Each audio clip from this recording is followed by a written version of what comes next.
Kamusta mga kamobs? Konting movie updates tayo dyan. Alien Earth sequel, Super Mario Galaxy 2, Toy Story 5 and more. Tara, simulan muna natin sa Alien Earth. Ayun guys, Alien Earth, magto 2 months pa lang after the last season ended. Ayan, na-renew na agad.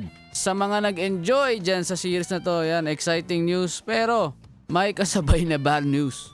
Na-renew nga siya maaga guys, pero next year pa magsisimula yung filming. So, ibig sabihin nito, aabot ng 2027 yung release date nito. Hindi pa natin alam kung kailan, kung anong month magsisimula yung filming next year.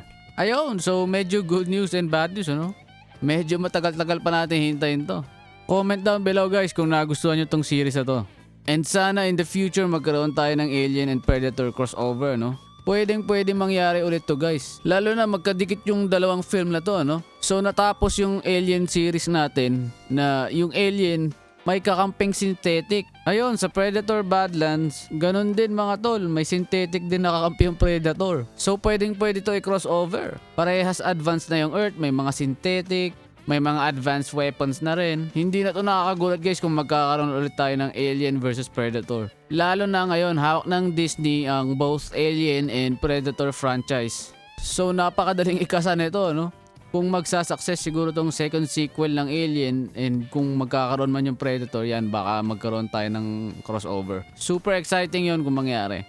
Anyway mga Lodi, yan lang balita natin ngayon sa Alien Earth sequel. Abang-abang na lang tayo sa next announcements. Yun, dito naman tayo sa Super Mario Galaxy 2. Kakalabas lang ng trailer guys. Kung di nyo pa nakita, I dropped the link below. So returning cast natin, yun pa rin sila yung mga original voice actors natin. Charlie Day as Luigi, Anya as Princess Peach, Jack Black as Bowser, Keegan-Michael as Pandak, yan si Toad, and of course our main character, Chris Pratt as Mario.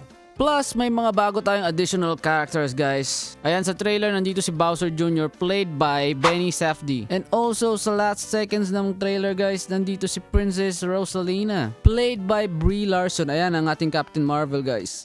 Yung konting comment lang guys, mas gusto ko yung voice act ni Brie Larson. Compared kay Anya as Princess Peach, mas may tono yung kay Brie Larson. Ibig sabihin ko dito guys, yung tono and pagka voice act ni Anya kay Princess Peach, hindi bagay dun sa character. So para sa akin lang ito mga guys ha. Pero nung pinanood ko yung first movie, yun talaga yung first impression ko dun sa voice act ni Anya. Medyo nakulangan ako and yung boses ni Anya medyo malalim.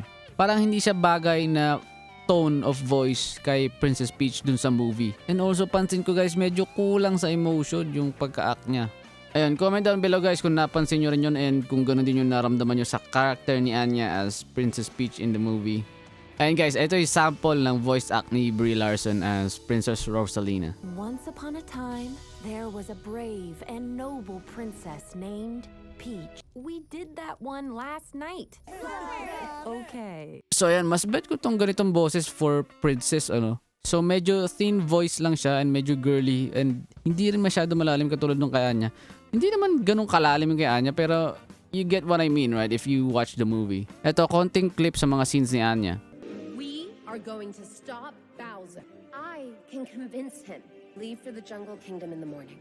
Ayan, kung i-compare natin siya doon sa voice ni Brie Larson, mas may emotion yung kay Brie Larson. And mas bagay as a princess character, right? So, yun lang guys yung side comments ko dun sa movie. Ipapalabas to guys April 3rd next year. Anyway guys, si Yoshi wala pang confirmed voice actor. Ito guys, kung maalala nyo, tinis sa atin si Yoshi para sa sequel. Pero yan, wala pa tayong confirmed voice actor para dito. Abang tayo for next update. Alright, dito naman tayo sa Toy Story 5 teaser. Ayan, kung di nyo pa ulit nakita to, nandyan lang yung link sa baba. I-check nyo na lang. So ayun, ang music background sa teaser ay kanta ng INXS. Ang title niyan ay Never Tear Us Apart. So kinompose to nung lead singer nung INXS. Tungkol yan sa breakup nila nung ex-girlfriend niya. Ngayon, paano to kinonek sa Toy Story 5 teaser, no? Kung makikita natin, si Bonnie na yung current owner ng bida nating mga laruan, nagkaroon ng gadget.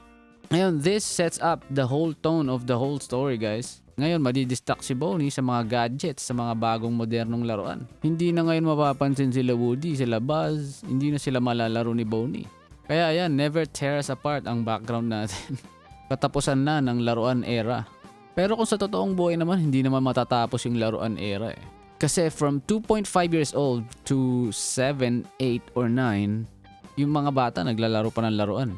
And around 10, yan, dyan na sila nag-start gumamit ng gadgets, right?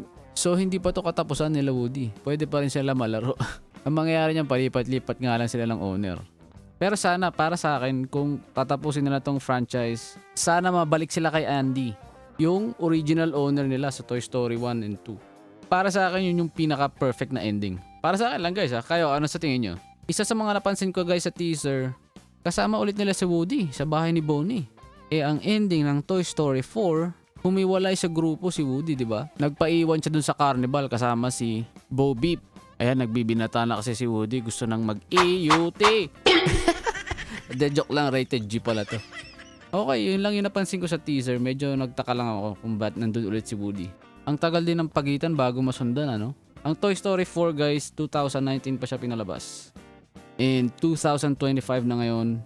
Tapos next year siya ipapalabas sa June 19th, 2026. So bali 7 years bago nasundan yung sequel. Siya guys, abang-abang na lang ulit tayo sa next update about Toy Story. Konting singit guys, mga movies na pwede nating panoorin next month. Ayan, Anaconda, December 25th next month guys, Jack Black and Paul Rudd. And then, ayan, kung may kids kayo, yan, December 19th guys, SpongeBob the movie, coming along with Avatar, Fire and Ash, December 19th din, parehas sila guys. So ayan, isang solid lang, and then isang medyo okay, and then isang pangbata. Maraming salamat mga kamob sa pagtambay. Kita-kits ulit sa next movie balita updates. You can call me Kuya Imbe. Ingats!